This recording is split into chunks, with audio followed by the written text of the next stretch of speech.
High above the Pacific Ocean, an extraordinary drama is unfolding. Aloha Airlines Flight 243 is preparing to depart. A Boeing 737 is on the tarmac at Hilo Airport on Hawaii's Big Island, the southernmost of the Hawaii chain. Flight 243 will be just a 35-minute hop to Honolulu on the island of Oahu. Serving the islands means that Aloha works its airplanes hard. They make short flights, but plenty of them. This airplane has been shuttling between the islands since early morning. It'll be its 9th flight today.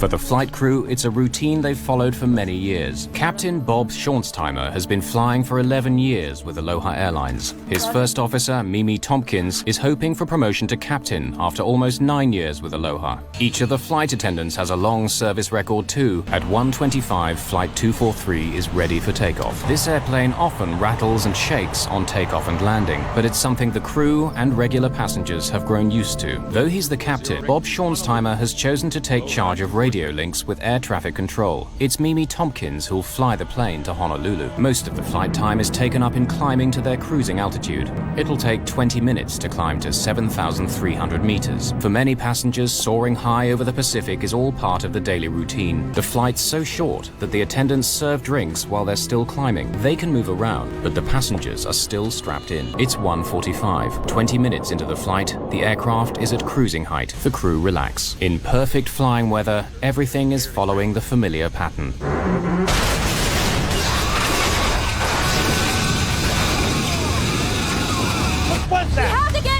Here's what's happened.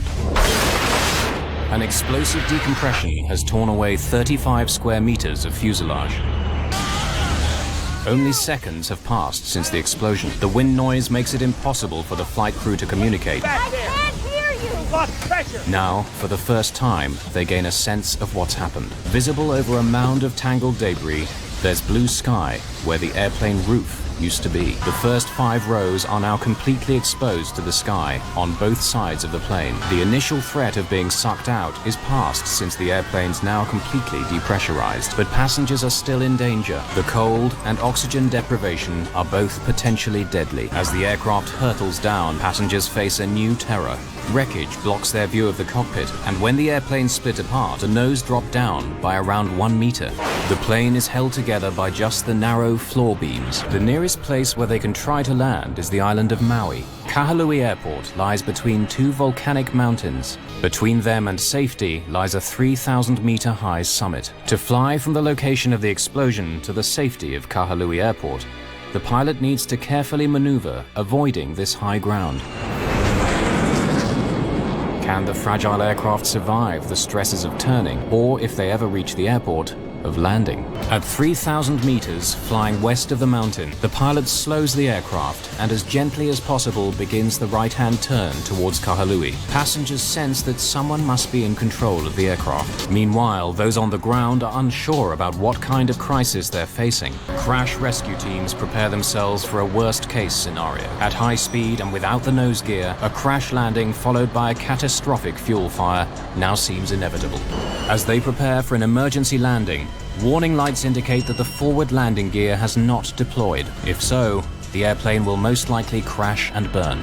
The crew have had to make life or death decisions. In the next few seconds, they'll find out whether they're the right ones. Passengers comfort one another in what may be their last moments alive. Though the forward undercarriage has extended, the crew still can't be certain whether it is locked in place or whether it'll collapse on landing. If it doesn't hold firm, 40,000 kilos of airplane traveling at close to 320 kilometers an hour will smash nose down onto the tarmac.